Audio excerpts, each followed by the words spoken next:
अस्सलाम वालेकुम dear friends. इस लेक्चर में हम देखेंगे कि 53 raise to the power 103 plus 103 raise to the power 53 जो है वो 39 पर डिविजिबल है। अब हम इस चीज़ का प्रूव करेंगे कि ये डिविजिबल है या नहीं है।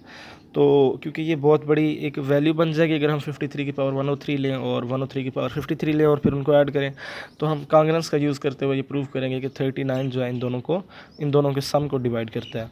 तो आपने सेपरेटली पहले 53 की पावर 103 लेनी है और फिर 103 की पावर 53 लेनी है और उनको मॉड 39 में लेके आना है। मॉड 39 में इसलिए लेके आ रहा हूँ क्योंकि जो मॉड में जो वैल्यू होती है वो ए वाली वैल्यू को डिवाइड करती होती है। यानी जब हम लिखते हैं A is congruent to B mod M, तो ए वाली वैल्यू को मॉड वाली वैल्यू डिवाइड करती है और जो बी वाली वैल्यू आती है वो क्या होती है, हमारा रिमाइंडर होता है।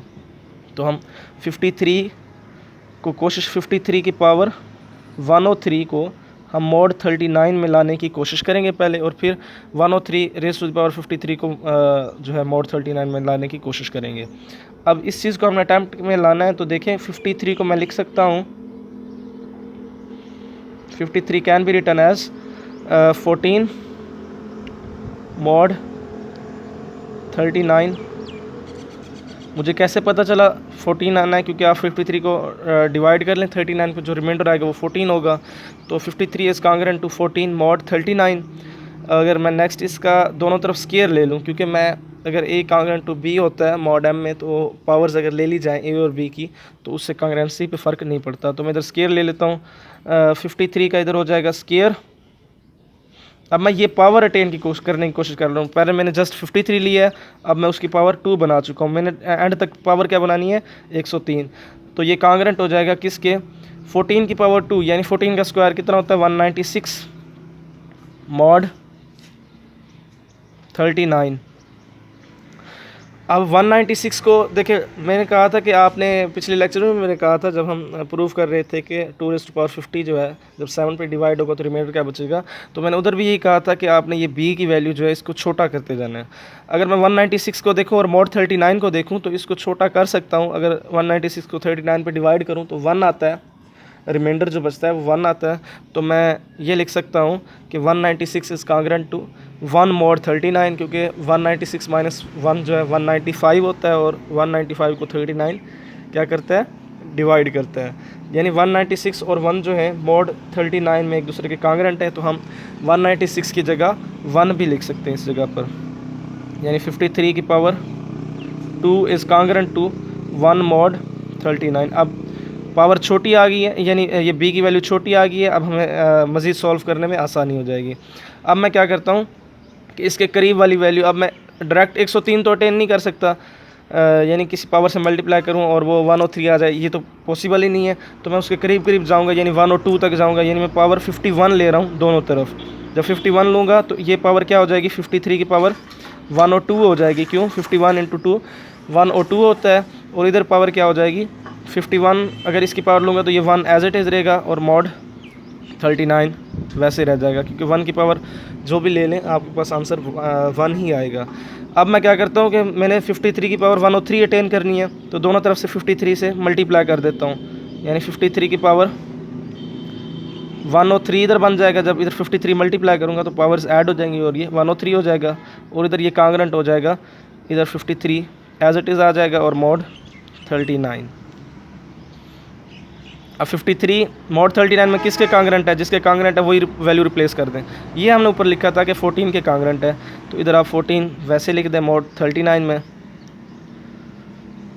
53 की power 103 is congruent to 14 mod 39। यानी अब हम रिमाइंडर ले चुके हैं। जब 39 जो है 53 रेज़ टू पावर 103 को डिवाइड करेगा तो रिमाइंडर हमारे पास 14 आएगा।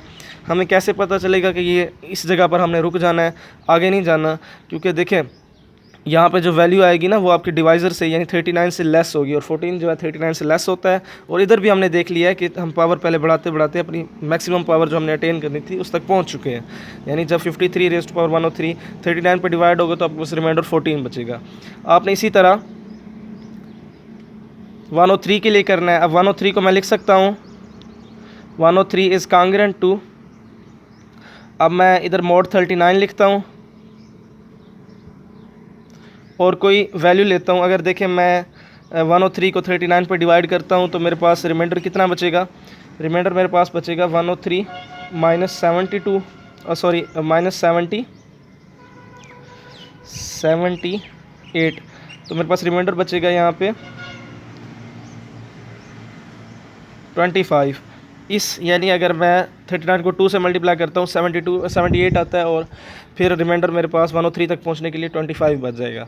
क्या इससे छोटा रिमाइंडर आ सकता है? अगर मैं 3 से मल्टीप्लाई करता हूँ 39 को अगर मैं 3 से मल्टीप्लाई कर दूँ तो मेरे पास कितना आता है, 117 आता है। और 117 से मुझे कितना रिमाइंडर बचेगा? अगर मैं 103 तक पहुंचना चाहूँ मेरे पास -14 आएगा, यानी मैं माइनस को इग्नोर करते हुए छोटी वैल्यू लूँगा, 25 नहीं लूँगा क्योंकि 25 से छोटी एक 14 भी है। अब 103 इज़ कांग्रेंट टू -14 mod 39, यानी अगर 117 में से यानी 103 में और आप अगर ऐड कर दें 14 तो वो फिर आपको mod 39 पे वो वैल्यू जो होगी डिवाइड हो जाएगी, यानी 103 माइनस -14 इज़ डिविजिबल बाय 39। अब मैं फिर वही, मैंने कहाँ तक पहुँचना है, मैंने पहुँचना था 103 रेज़ टू द पावर 53, ये मेरा टारगेट है। अब मैं अगर दोनों तरफ स्केयर ले लूँ तो इधर हो जाएगा 103 की पावर 2 और इधर हो जाएगा इज़ कांग्रेंट टू 196 mod 39। अब जिस तरह मैं इधर करके आया हूँ 196 की जगह 1 रिप्लेस करके आया हूँ mod 39 में, इधर भी मैं वही रिप्लेस कर दूँगा 103 square is congruent to 1 mod 39। अब क्या करना है, मैंने 53 तक पहुंचना है। अब 2 से डायरेक्ट मैं 53 तक किसी पावर से मल्टीप्लाई होकर नहीं पहुंच सकता, तो मैं 26 से मल्टीप्लाई करके 102 तक 52 तक पहुंचूंगा, यानी मैं दोनों तरफ से ए और बी को किस पावर से मल्टीप्लाई कर रहा हूँ, 26 से। इधर पावर हो जाएगी 52 और 1 की पावर जो मर्जी आ जाए 26 होगी तो फिर भी 1 ही रहना है, 1 mod 39। अब नेक्स्ट काम मैंने क्या करना है कि 103 से दोनों तरफ मल्टीप्लाई करना है ताकि मैं 103 की पावर 53 अटेन कर लूँ। अगर 103 से मल्टीप्लाई करूँगा तो पावर एक और पावर जो है 52 में ऐड हो जाएगी और इधर बन जाएगा 103 पावर 53 इज़ कांग्रेंट टू, और इधर क्या हो जाएगा 103, 1 से मल्टीप्लाई होगा तो 103 रहेगा और mod 39।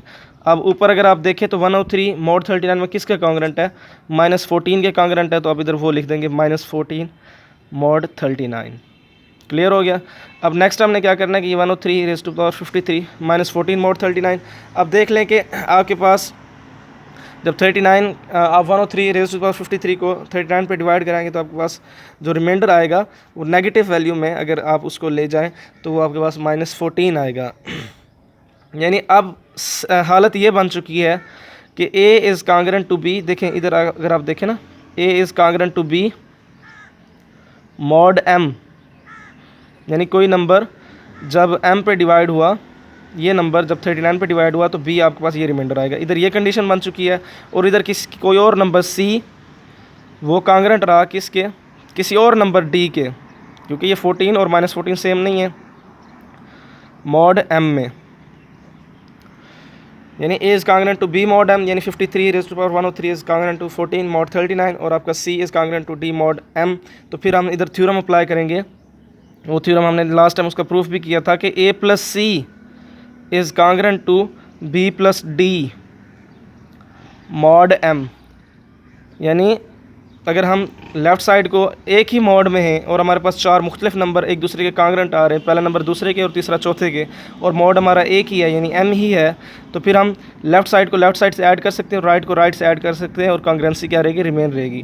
a यानी 53 इसी थ्योरम का यूज़ करते हुए raise to the power 103 plus c यानी 103 raise to the power 53 is congruent to b यानी 14 प्लस d यानी -14 और मॉड आपका m रहेगा,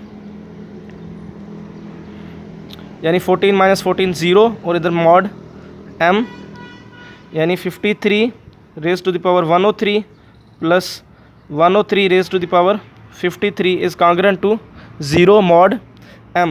अगर ये 0 mod m के कांग्रेंट है तो मतलब ये नंबर सारे का सारा जब m यानी m की वैल्यू इधर क्या थी आपके पास, इधर आप लिख लें, जिस पर हम डिवाइड करना चाह रहे थे वो m हमारा क्या था, 39 था, 0 mod 39।